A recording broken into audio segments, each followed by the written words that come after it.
नमस्कार दोस्तों, इन्फोटॉक्स के बहुत ही फ्रेश एपिसोड में आपका स्वागत है। तो चलिए शुरू करते हैं। यहाँ पर दोस्तों सबसे पहली अपडेट निकल कर आ रही है American electric vehicles and clean energy company Tesla की तरफ से, जहाँ पर टेस्ला की तरफ से इंडियन ऑटोमोबाइल सेक्टर में एंट्री करने के लिए एंड इंडिया में उनके बिजनेस ऑपरेशन स्टार्ट करने के लिए टेस्ला की तरफ से इंडिया में उनके 3 शोरूम्स को सेटअप करने के लिए लैंड खोजी जा रही है। बेसिकली एज वी नो कि लास्ट ईयर टेस्ला ने इंडिया में उनकी एंट्री के बारे में अनाउंसमेंट कर दी थी, जिसके बाद जनवरी में बेंगलुरु में उन्होंने रजिस्टर ऑफ कंपनीज के पास उनकी इंडियन सब्सिडरी को रजिस्टर करवा दिया था। एंड इसी साल के मिड तक टेस्ला इंडिया में उनकी मॉडल 3 कार को लॉन्च करने की प्लानिंग में है। एंड इसलिए टेस्ला इंडिया में उनके 3 कार शोरूम्स को सेटअप करेगी ताकि इंडिया में कार सेल स्टार्ट की जा सके।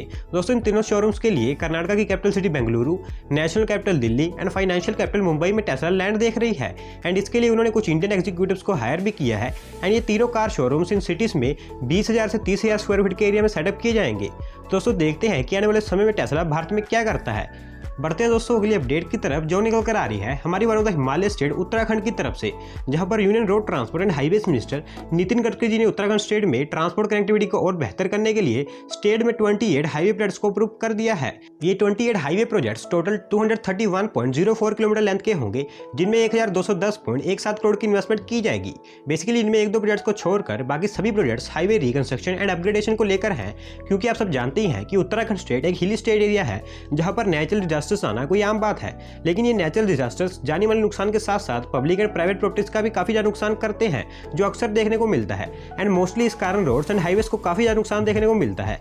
एंड इनके अपग्रेडेशन के लिए ही ये 28 हाईवे प्रोजेक्ट्स अप्रूव किए गए हैं, जिसमें रुद्रप्रयाग में 900.3 मीटर की एक लंबी टनल का कंस्ट्रक्शन किया जाएगा।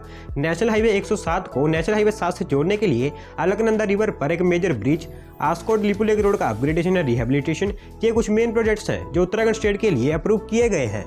अगली दोस्तों अपडेट निकल कर आ रही है Gurugram based India one of the leading renewable energy provider renew Power limited की तरफ से, जहां पर उन्होंने अनाउंस किया है कि वो इंडियन रेन्यूएबल एनर्जी सेक्टर में उनकी करंट कैपेसिटी को 2025 तक ऑलमोस्ट ट्रिपल कर देंगे। एंड इस पर्पस के लिए वो इंडियन रेन्यूएबल एनर्जी सेक्टर में विंड एंड सोलर प्रोजेक्ट्स में $9 बिलियन की मेजर इन्वेस्टमेंट करेंगे। बेसिकली आप स्क्रीन पर आ रही रिपोर्ट में देखिए कि आज इंडिया एनर्जी सेक्टर में हैविली कोल पर डिपेंडेंट है। एंड एवरी ईयर गवर्नमेंट को लार्ज नंबर्स में कोल इंपोर्ट भी करना पड़ता है। लेकिन जैसा कि आप जानती है कि हमारी गवर्नमेंट भारत को आत्मनिर्भर बनाना चाहती है, जिस कारण उन्होंने कोल एंड अदर फ्यूल इंपोर्ट्स को कम करने के लिए एंड इंपोर्ट पर से डिपेंडेंसी खत्म करने के लिए current Indian renewable energy sector capacity को ऑलमोस्ट 5-fold एक्सपेंड करने का प्लान बनाया है।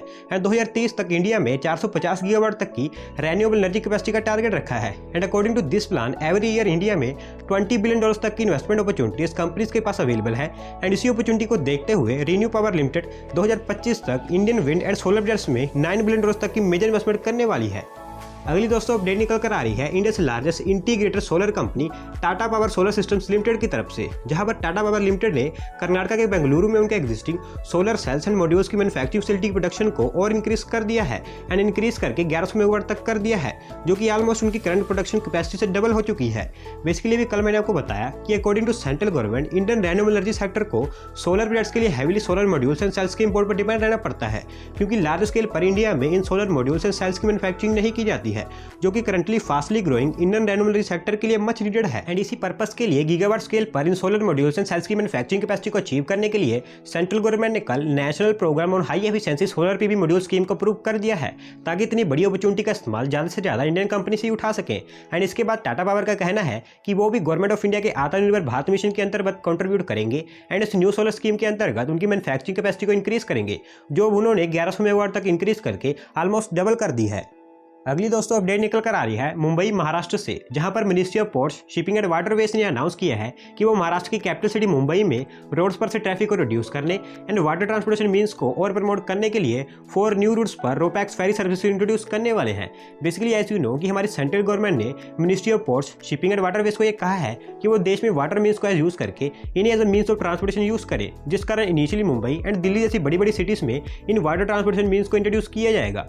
एंड करंटली मुंबई में भौचा धक्का से मंडवा के बीच रोपैक्स सर्विस ऑपरेशनल है, जो कि काफी इफेक्टिव भी है, क्योंकि सर्विस के कारण करंटली दोनों प्लेसेस का डिस्टेंस बाय रोड 118 किलोमीटर का था, जो बाय वाटर ओनली 18 किलोमीटर तक का रह गया है। एंड इसी की सक्सेस को देखते हुए मुंबई में 4 न्यू रूट्स पर RoPax ferry and 12 new routes पर वाटर टैक्सी प्लान की गई है, जिसके रूट के बारे में अभी फिलहाल कोई इंफॉर्मेशन अवेलेबल नहीं है। लेकिन इस साल के एंड तक ये सभी न्यू रूट्स पर ferry services and water taxis introduce कर दी जाने वाली है। अगली दोस्तों अपडेट निकल कर आ रही है Indian telecom operator Vodafone idea limited की तरफ से, यानी कि वी की तरफ से, जहां पर वी ने इंडियन टेलीकॉम सेक्टर में उनके सब्सक्राइबर्स को उनके 5G रेडी प्लेटफॉर्म से कनेक्ट करने के लिए उनका 5G ready internet of things solutions को लॉन्च कर दिया है। बेसिकली वोडाफोन आइडिया ने इनके 5G रेडी IoT सॉल्यूशंस को उनके सर्विसेज को यूज करने वाले बिजनेस के ग्रोथ एंड ड्राइव के लिए यूज किया है, जिसमें IoT solutions, network, hardware, connectivity, application, analytics, security and support इस तरह के थिंग्स शामिल हैं। And specifically in IoT solutions को उनके बिजनेस कस्टमर्स के रिक्वायरमेंट के अकॉर्डिंग डिजाइन एंड डेवलप किया गया है एंड इन फ्यूचर रिक्वायरमेंट्स के अकॉर्डिंग अपडेट भी किया जाएगा। ऐसी स्टेटमेंट कंपनी की तरफ से निकल कर आ रही है। बेसिकली दोस्तों आज इंडिया में 5G लॉन्च की तैयारी चल रही है एंड ऑलमोस्ट सभी टेलीकॉम ऑपरेटर्स के पास उनके 5G नेटवर्क्स रेडी है एंड करंटली वोडाफोन आइडिया की telecom business arm Vi Indian telecom sector में काफी नेगेटिव ग्रोथ कर रही है, क्योंकि इनके सब्सक्राइबर्स इंक्रीज होने की बजाय डे बाय डे डिक्रीज होते जा रहे हैं एंड इसका ये 5G रेडी IoT सॉल्यूशंस को लॉन्च करना कहीं ना कहीं इनके सर्वाइवल के लिए काफी जरूरी था। तो दोस्तों आप नीचे कमेंट करके बताइए कि आप कौन सा सिम या फिर नेटवर्क यूज कर रहे हैं। अगली दोस्तों अपडेट निकल कर आ रही है US based online e-commerce giant company Amazon की तरफ से, जहां पर Amazon इंडिया ने बताया है कि जब से Amazon ने इंडिया में एंट्री की है तब से लेकर अब तक उनके प्लेटफॉर्म पर Indian micro small and medium enterprises यानी कि इंडियन MSMEs टोटल $3 बिलियन से ऊपर तक के गुड्स को फॉरेन बायर्स को सेल कर चुके हैं। बेसिकली 2015 से Amazon ने इंडिया में उनका export focused global selling programme launch किया था, जिसके अकॉर्डिंग Amazon फॉरेन कंट्रीज में फॉरेन बायर्स को made in India product sell करने के लिए एक प्लेटफॉर्म का काम कर रहा है। And according to Amazon currently वो इंडिया में 2.5 मिलियन से ज्यादा इंडियन MSMEs को उनके प्लेटफॉर्म पर लाकर डिजिटाइज कर चुके हैं एंड नियरली 1 मिलियन से ज्यादा जॉब्स क्रिएट करने में हेल्प कर चुके हैं।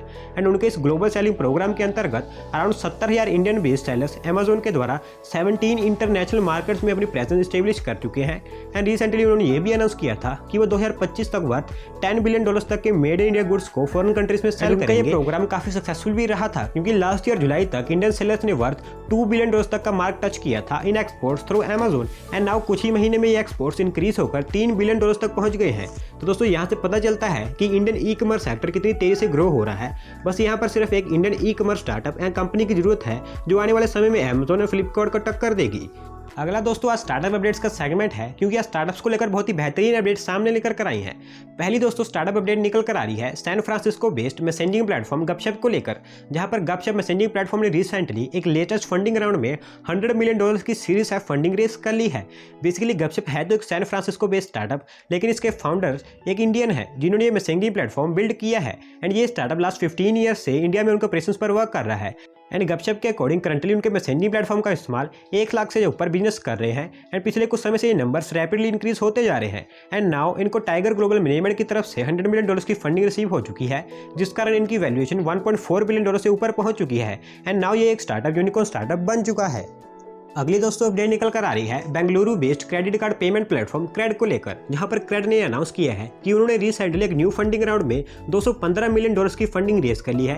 ये न्यू $215 मिलियन की funding series D funding round में रेस की गई है, जिसमें कई सारे new global investors and existing investors ने पार्टिसिपेट किया था।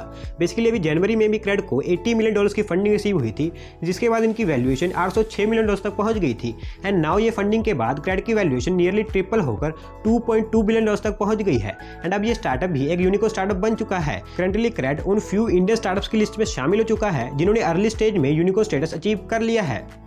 आज की दोस्तों लास्ट अपडेट निकल कर आ रही है Bengaluru based Indian social media and social networking space ShareChat की तरफ से, जहां पर शेयरचैट ने भी रिसेंटली एक न्यू फंडिंग राउंड में $502 मिलियन की फंडिंग रेस कर ली है, जिस कारण ये सोशल नेटवर्क स्टार्टअप भी यूनिकॉर्न स्टेटस अचीव कर चुका है। बेसिकली जब से इंडिया में टिकटॉक बैन हुआ था तब से लेकर अब तक बहुत सारे Indian social media and short video platform grow होते हुए देखने को मिले हैं, जिसमें शेयरचैट का नाम भी शामिल है। इस न्यू $502 मिलियन की फंडिंग के कारण शेयरचैट की वैल्यूएशन $2.1 बिलियन से ऊपर पहुंच चुकी है एंड ये स्टार्टअप इस साल का न्यू यूनिकॉर्न स्टार्टअप बन चुका है।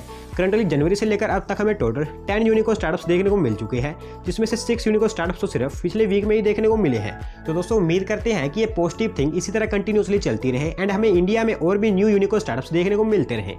तो दोस्तों आज की वीडियो में बस इतना ही। अगर आप अपनी तरफ से कोई अपडेट सबमिट करना चाहते हैं तो डिस्क्रिप्शन में दिए गए लिंक पर क्लिक करके सबमिट कर सकते हैं। और अगर आज की वीडियो पसंद आई हो तो वीडियो को लाइक करें, चैनल को सब्सक्राइब करें। धन्यवाद आपका वीडियो को देखने के लिए।